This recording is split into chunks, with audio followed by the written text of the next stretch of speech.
It's car con carne. Let's eat in the car. It's car con carne.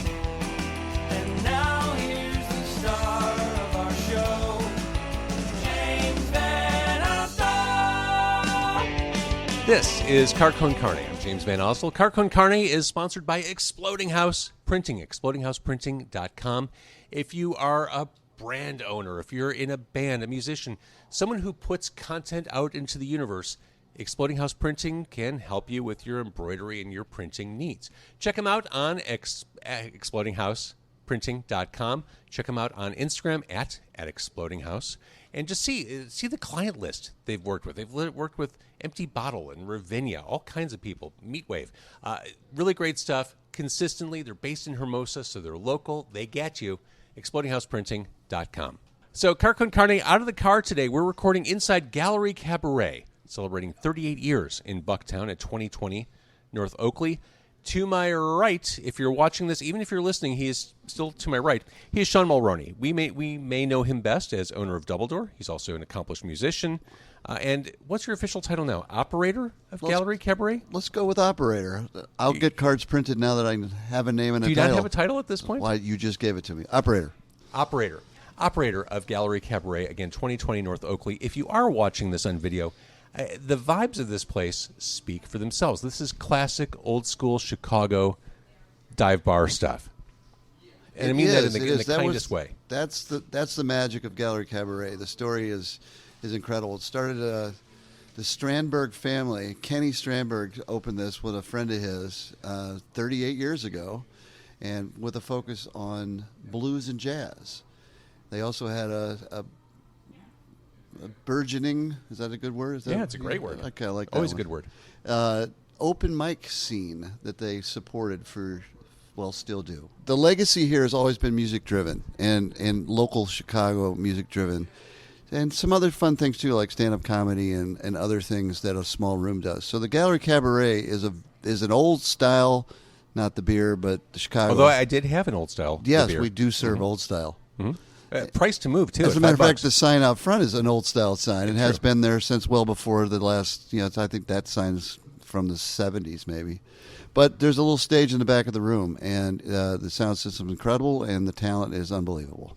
And that stage, again, if you're watching, is directly behind us. It is right behind us, where it's been for 38 years. And behind you, which you can't see on camera, there's a wall of gear. There are basses, there are acoustic guitars, there's a mandolin, electric guitars, like for open mic, right? Yeah, it's open mic. Some people just show up and do their thing, and some people bring a whole band and all their own gear. It's just it makes it available. If you're feeling it, you can pull something off the wall and give it a shot. We do open mics right now on Sunday night, which will be sign up will be at about 6:30 tonight this evening. We're recording on a Sunday night, so 6:30 this evening. Yeah, this evening, and then we do one on Tuesday night with Victor, who is sort of a local host who's funded. He can literally play anybody's songs or his own or somebody else's and make you feel comfortable. And then we do one on Thursday night, which is Kelly Wazer, and he's a multi-instrumentist and my front of house sound guy here. Nice. So he makes people feel great. Now, when you say open mic, in my head, it's not just musicians; it's jugglers or sword swallowers, and we have a call out for that, but I haven't had it happen yet. But the poetry is some poetry, mostly music though. For anybody who hasn't been to an open mic thing, and I must admit I was late to the game of the enjoyment that it brings, and that's because the community supports the people who do this. I've seen nondescript fellas get up there and sing like an angel and taking a guitar off the wall to accompany themselves. I've seen bands that look like they just opened the Guitar Center cardboard box with their Stratocaster and get up there and try their darndest and actually pull off some either cover songs or their own. And when somebody gets up here, there's a lot of nerves in the room. Because every time you're at one of those, you're seeing someone or multiple someones who are doing this for the very first time ever. That's what I say. There's the nerves. Either you have the nerve to get up there, or you are nervous to get up there. And either one of those, the other open micers, I guess that's what I call them, right? They're here and they support. Matter of fact, right now we have a guy that comes in from Indiana every Sunday, drives up, brings his guitar, and he does his thing. And he just said this is his favorite place. It's the best open mic. So the programming, we'll get a little bit the story of the room, but the programming we're doing right now is we do jazz big bands on Mondays, 3 out of the 4 weekends. The Monday night, the first Monday is going to be, we just starting on the 4th here. May the 4th be with you, and we are doing some Star Wars stuff. Of course. Sort of over my head or under my level of ability to understand, but the staff here loves it, so it's going to be costumes and Nice. and drinks made from the movies and so forth. But that'll be our first kickoff of that, and then we focus on the open mic on Thursdays has other bands booked afterwards. So when the open mic is sort of winding down, 1 or 2 bands will follow, and then weekends is a variety of bands, solo artists, and so forth, local talent. And we're doing a shout out to anybody who wants to play here, if I may. Please. The best way to do it is booking Gallery Cabaret at gmail.com. That reaches out, and either Kelly or myself respond to all of those inquiries. I love that. Yeah. So we're gluing things together, and it's coming along. We're very excited about what we have booked through June now and looking into July. So to take a step back, on February 24th, on your social medias, I'm going to share an abridged version of what you wrote. You wrote, I want to share an update, albeit a painful one for our artists and supporters. The opening of Double Door in the Uptown Wilson Theater location, as previously announced, is not moving forward. This isn't an ending. It's a pivot. We're actively exploring other locations and opportunities that better align with our vision. And we think we found one. This is all in an effort to keep the heart and soul of music and the Double Door moving forward. In the meantime, we're keeping the brand alive through pop-ups, collaborations, and special moments. Our first step is a collaboration with Gallery Cabaret in Bucktown, where we are right now. We're updating the sound, the music calendar, and the overall vibe that made Double Door the best place to see music, but more importantly, to be part of what makes Chicago's scene the best in the country. You reopened here on March 1st. Yes. So you're just a month and a half into this. Yes. This is not the Double Door. This is a totally different experience from what that was. I've skinned my knees a couple of times in this first 6 weeks by getting to understand what an important place a small music venue is. Double Door was always, when I started playing music here in the mid-'80s, we had little rooms like this where you would play, whether it was Orphans or I think Batteries Not Included. Sure. Some of these crazy little rooms are about 100 people, like this place. And that's where you started to learn your craft. And then when you did pretty well there and sold your 40 tickets or whatever, you'd end up going to the Metro. There was nothing in the middle, which is was the birth idea for Double Door, is to fill that middle gap between very small rooms and the theater size. So what this place does, kind of bringing me back to my roots of 1985, and watching young artists do what I did so long ago. So when this all broke, when the press started covering it, Block Club Chicago, et cetera, covered it, there was a lot of confusion. I think one thing I heard a lot from people was, so wait, is Gallery Cabaret Double Door now? Like, there was a blurring of the lines between the idea of Double Door and what this is and is going to be. Yeah, I think that still kind of exists in some of the public. Yeah, I didn't anticipate that. So the story is, Mike, the son of Kenny, who started this place, has been running it remotely for many, many years, like a long time. And he is a friend of mine, and I don't know, a couple of years ago, I just said, hey, how's it going over there? He's like, I don't know, Sean, it's a lot of work. He lives in Arlington Heights, that sort of thing. I said, well, if you need any help, let me know. So on January 2nd, he called me and said, I closed after after New Year's, and there's some reason for that. There need to be some things fixed that would prevent the club from operating, like the floor in the women's toilet was going through he had to close in order to fix some stuff, and use that as a way to, using the word from Borf, pivot, and really let is my chance to come and learn what they did here well, and see what I can do to make things a better experience for the people that come and drink old style at this rummy bar and in this little tiny room. So we've done a couple of things. Pulled out. So he closed it outright Outright. at the beginning of the year, and then said, By the way, I've got this place that I've been talking to you about for years. You want to just do something there? Because I just closed. Are you serious about this? And so for the first 2 months, it was 2 months. There was a lot of, we did some cleaning, remodeling, sound system upgrades, things that, and since I'm relying on friends and other musicians I know well to do all this for free. I have Ricky Canning doing the sound. If you know sound and you know Ricky, you know what I'm talking about. Best in the business. Cobbling together some of the cool parts of the old double or sound system are now in here, and upgrading from a small powered PA into a real sound system. So we're, I want to say, halfway there. It's a work in progress, but it's substantially better. I've got a young guy named Kelly who's doing front of house and is getting high praises from all of the bands. Like, wow, because he is a musician too. The thing that made Double Door special is everybody that worked with the bands were also in bands or musicians. I was in a band and a musician, so it's sort of like, hey, I get it. We know what you like, and or you can tell us what you like, and we can make it work. So it was a clean break on paper between previous ownership and your shepherding. Yeah, my of this operator. room. As an your operator, status. the operator, yeah. To the public, it was not a clean break. It was just new owners rolling in. Yeah, it can't. Like I said, I learned about this sort of afterwards with some blowback. But it needed to take a break, or it wouldn't have survived. So Mike, the owner, did it his way, and I think it ruffled some feathers in this very small community. I mean the small, tight community of the open mic folks and the people that were used to coming here and felt like it was their place. And what we want to do is make very sure that it still is their place. Mm-hmm. Of the original staff, 2 of the bartenders are from the old school. They're still here. So we have half of my staff is legacy and half of it's new. So what I want to do is just say to everybody that's, feels like the rug was ripped out from under them, is come in and give it a shot, because Mike still owns it, and I'm helping turn things around in a way I think will benefit the neighborhood. We're doing some fun community events coming up. You can see that as it goes this summer. We're going to pull out the grills and do the barbecuing again like we used to do.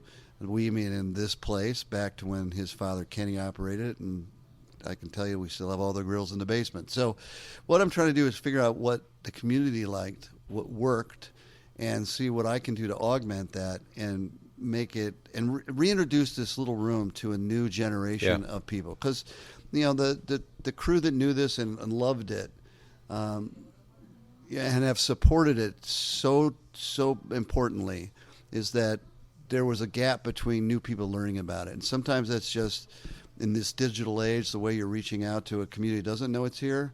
So what we are seeing is the younger musicians that are coming like, oh my God, I didn't even know this was here. And the opportunity for a band that can't get into Metro yet because their craft isn't tight enough, or some of the other even better smaller rooms like Empty Bottles and so forth, they can try it out here first. And that's what we open up these open mic nights. If you're a band, bring the band. Yeah. If you're just a solo singer I got up on stage the other night on one of our open mics, and this young fella was about 6'6" in a bright orange jumpsuit, which was troubling at first. I don't think he was just released, but he looked a little like that with a saxophone, and he ripped his saxophone on every open mic artist that got up there. He backed him up, and it was like, holy smokes, nice. The guy can play the saxophone.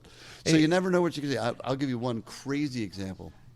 One of our first open mic nights once we reopened, and my old tour guide, June Holden, who did Double. If you went to Double Door, you know June. Said, hey, these kids are outside. And by the way, his son Lazarus is now the security guy here. The next generation of Holdens is watching the door. But these 5 young kids were out, and I say they're kids, were outside because they were college age, and they had just heard about an open mic, and they were touring the Midwest from a little college in the Upper Peninsula music school. And they were going to high schools to try to get kids interested in attending this small liberal arts and music university. They came in. It was 2 trombones, a trumpet, a bass player, and a keyboard player, and some of the people on the tour with them. And they just ripped it. That's awesome. And the best part about R.B. Green, if you know who he is, a lot of people do, he's one of the best guitar players in town who can play anything. He gets up there, and it was like we got schooled in jazz, blues, and funk with these 21-year-old, maybe younger, I didn't ask, kids, and Kelly on drums and RB on guitar, and it was just something to see. And that's the beauty of an open mic, is You don't know what you're those gonna see. revelatory moments. Oh, we've had so many of these, which is like, I was never an open mic guy. I was always in a band, and we would book shows and do that. But there is a magic to it. Yeah. You never know what you're going to see. Every open mic, there's somebody that's going to blow your socks off. And then there's also the ones, they're very, very first time in front of people.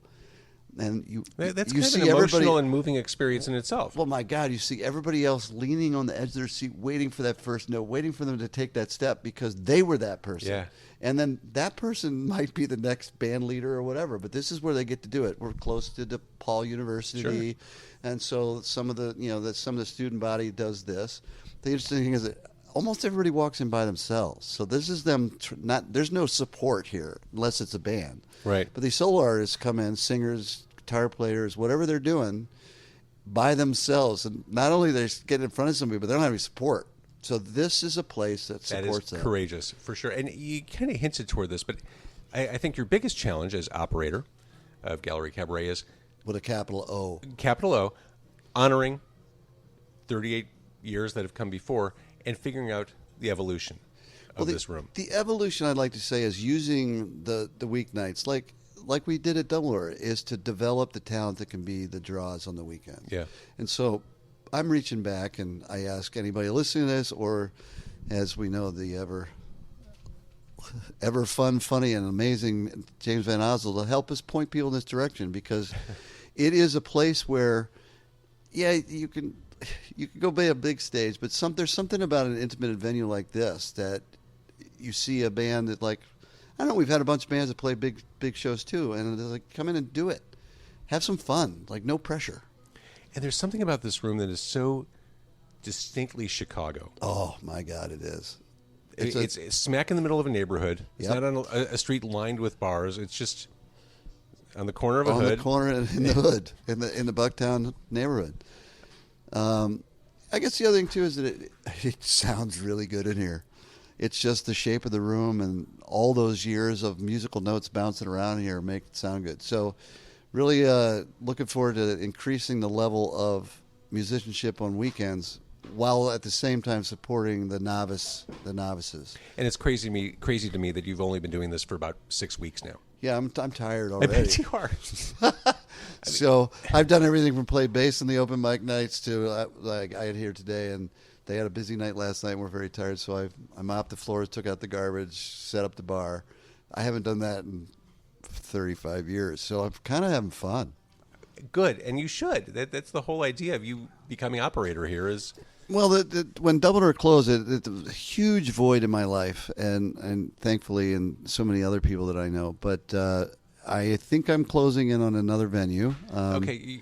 I can bring that up. I was getting there. So taking a step back, we started talking a lot when you had designs on that space at Wilson and Broadway. Yeah. Taking over this old burlesque house turned bank. Yeah. And that was going to be the new Dumbledore. Yes. And there was a lot of attention. You certainly got a lot of press from it. We even had a few guerrilla shows in there. Yeah, some of my favorites Sunday afternoons. Yeah. I mean, I remember Nathan Graham popping in there one Sunday morning, just Yep.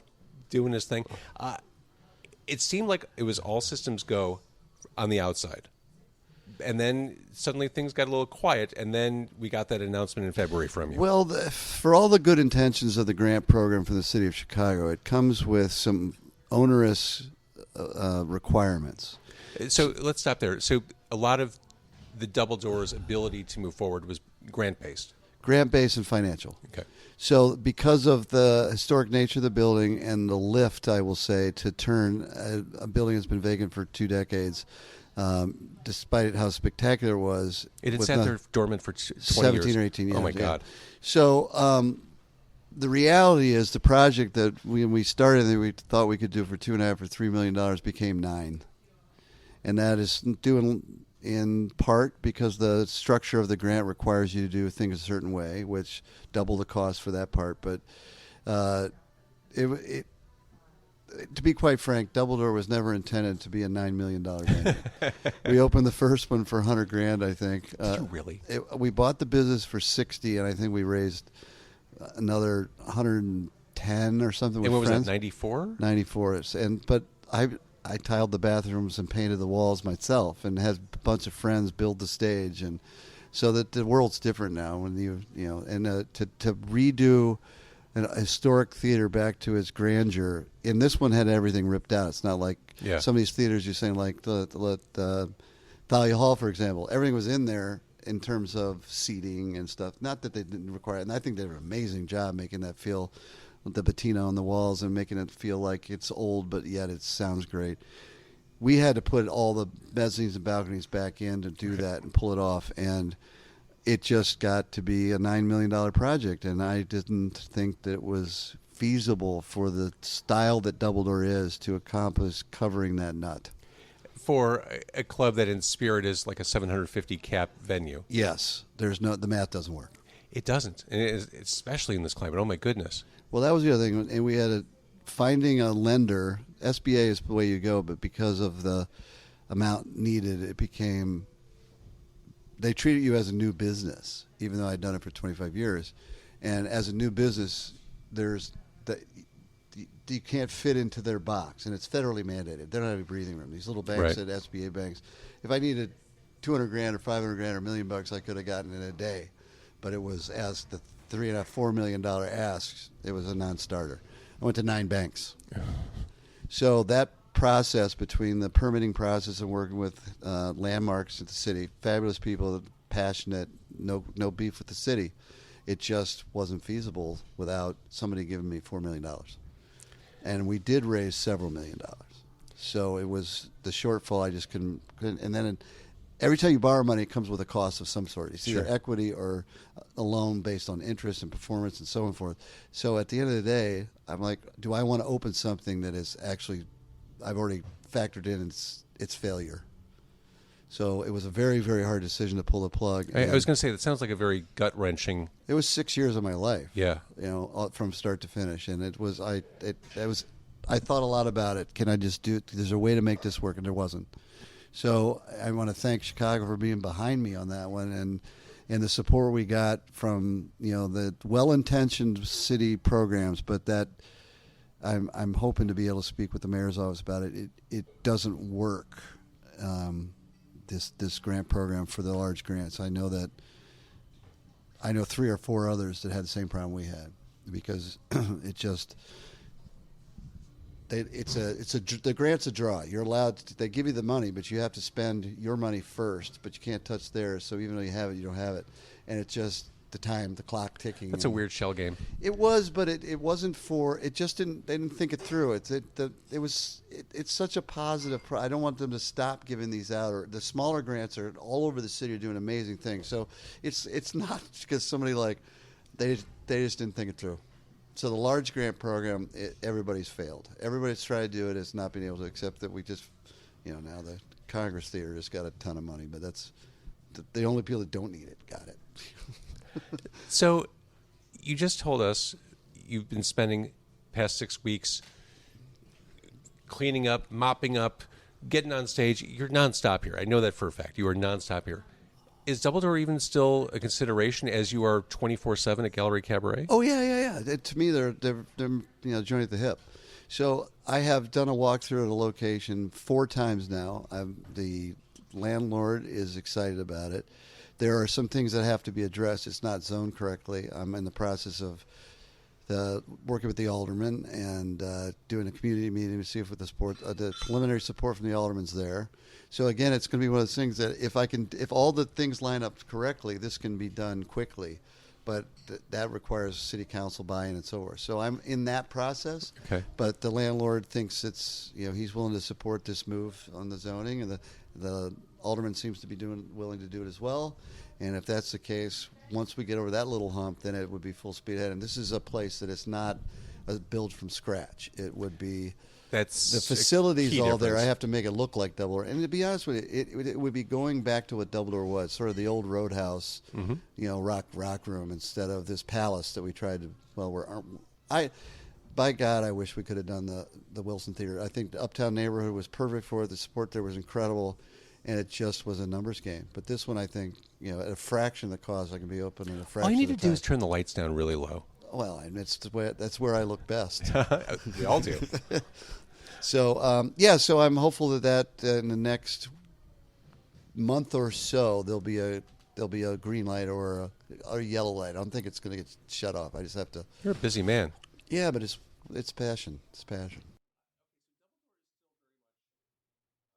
Okay, so Double Door is still very much on the table. We're Yeah. still talking about it. It's still, it sounds like you are locked in on these conversations. If and when this comes to fruition, are you done with red tape for the rest of your life after dealing with so much city stuff? Yeah, I think so. It's you like to say everything is a learning process, but I've learned enough. Yeah, no, I'm good. Yeah. I got it. I've hit capacity. No more knowledge needs to come in this brain. All set. Yeah. All right, so we're at Gallery Cabaret. This is open mic night as we're recording, so we're going to clear out.